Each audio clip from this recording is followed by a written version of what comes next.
Hi everybody, thanks for joining me today. My name is Alp Bora and welcome to my channel where I discuss with the industry leaders on how we can achieve sustainability in mining. Today I'm very happy to introduce my guest, my good friend Liz Lappin, the CEO of Common Good Mining. Hi Liz, how are you doing? I'm great. Thanks for having me, Alp. So for those who are not familiar with the Common Good Mining, can you please tell us about yourself and about the company? Sure. I'll start off with myself. I'm a geologist by training. I've spent a couple decades in the natural resources sector working on everything from oil and gas to more recently critical minerals. Common Good Mining is a company that's focused on developing critical minerals in partnership with communities, ultimately rethinking the way that we supply critical minerals for clean tech.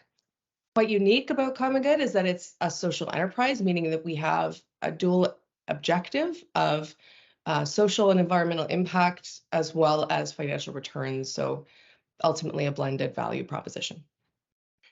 When we met, I believe it was last year, early last year, I was introduced to this concept with Common Good Mining, this concept called tiny mining.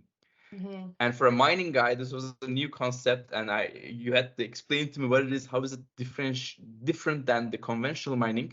Can you please tell us what is tiny mining and how it will disrupt the mining as we know? Absolutely. So tiny mining is essentially our take on small scale mining, something that is modular and flexible and adaptable, so formalized, unlike the artisanal mining out there. This is an opportunity to bring that into the high tech space. Um, but it's not really, small scale mining is not really common in Canada and in the US. And so we see this as a strategic opportunity to address one of the biggest challenges in mining, which is speed to market. But it's more than just sort of a technology process, a small scale mining. It's also a mindset and an agile platform to develop new and generative ways of working with community, developing with shared values, and taking away important learnings with respect to how we develop in a good way. So these types of things are relevant whether you're doing small scale mining or if you're doing large scale mining. What tiny mining offers is an opportunity to get early cash flow and early learnings on a project that you could ultimately apply at a large scale, or you could keep it small scale depending on what the community is looking for. We know that the mining project can take what 10 to 15 years if you get the permits, if you get the permit. Exactly. So I assume that with this new approaches we can fast track that process. There's two parts to it. Of course, permitting is, it takes as long as it takes. And to a certain extent, we don't have control over that. But there's two parts that have the potential of speeding it up. One of them is that it's a small scale project. So the actual mining disturbance is small, and it's designed to be done on a pad site, which is similar to oil and gas. So there's no open pit. There's not even an underground in our first, mine plan.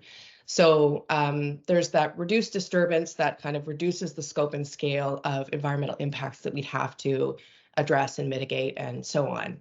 The other piece of it is if you are taking the opportunity to work with the community as a partner, and work with the community with them having a role of governance over the project, you turn community as a cost, community as a risk into just us working together on a project.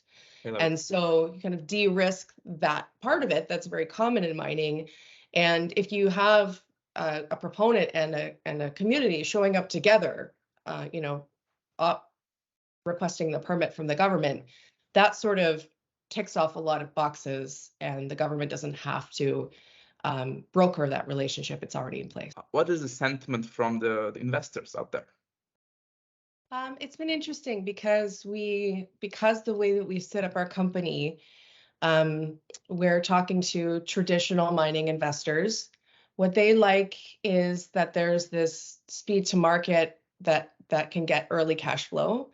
And, ultimately that's, addresses a major commodity risk. If you're looking at that, 15, 17-year average in Canada, you're looking at a really delayed return on investment. So, that's appealing. And the mining investors also are very familiar with valuing rocks in the ground. So, these folks tend to have a more traditional lens, a return focus, and they like that aspect of the company. We're also speaking with impact investors and folks in social finance. What they like about what we're doing is it's a new take on mining, right? It's disrupting the mining industry in a positive way. You can take that impact piece, from the community level, also bringing it up to, large scale mines and the ability to, again, apply those learnings at multiple different scales. So they like that, but we are fitting in between kind of those two worlds. We're sort of bridging the chasm. And I would say that, ultimately, at the end of the day, we'll be probably bringing together a blended finance type of solution that, maybe you meet your social impact goals and that triggers a payout for your return focused investors. But you have mining investors coming in who understand the business, de-risking the investment for the social impact investors who really are looking to translate their dollars into more than just return. So that's ultimately what we're doing is trying to strategically invest in these pinch points in the mining life cycle at a small scale so that we can generate that blended value. What are the next steps for Common Good Mining? Well, there's two, I guess, main things that we're doing. One of them is we have a portfolio of small scale mining projects that are essentially in our portfolio. We're at the stage with all those projects where we are generating or developing a relationship with the local communities.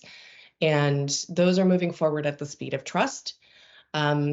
On the other side, we're really keen to do a pilot demonstration of tiny mining. So, to your point around education, something tangible, something that, shows folks what this could look like and, how it can address some of those pain points from the social and environmental side.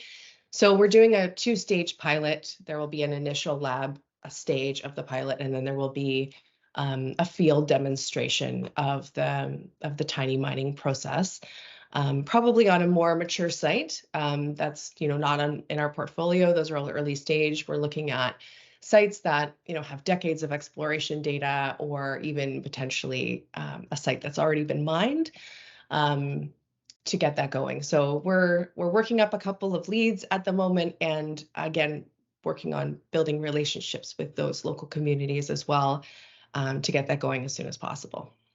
My last question for you, Liz, is I want to end our conversation on a blue sky subject. If you could change one thing in mining, what would that be? So one of the things that in mining that I've noted that I think we're missing, and something that can really help us, I think, be more purposeful and do more good in the world as a mining sector, is diversity. So as a benefit company, Common Good has a benefit statement around creating an equitable, diverse, and inclusive work environment that's also psychologically and physically safe. And so as part of that commitment, our whole team has been doing a lot of work in sort of creating a shared understanding of what ED&I means and how we can translate that into a more diverse workforce. There's two sides to it. We talk about the pipeline. I don't know if that's necessarily real. I think that we can look at breaking down barriers for people who might not see themselves in the mining industry. I think we need to speak a language that invites people in and creates an environment that a diverse workforce wants to be in. On the other side of it, I think that we need to address our own unconscious bias and do our own work to not only understand how other people see the world and what makes them feel included and safe, but how do we create an environment so that they will come and work for us? And the business case for it is there. It's the right thing to do, but I think it also creates a happier and more productive workplace, and a place that I want to work in. Pleasure speaking to you as always. How can we learn more about the Common Good Mining? We are on LinkedIn, and our website is commongoodmining.com. So feel free to connect with me, connect with other members of my team. We'd love to chat with you to join the tiny mining revolution. I love it. Thank you very much for your time. Take care.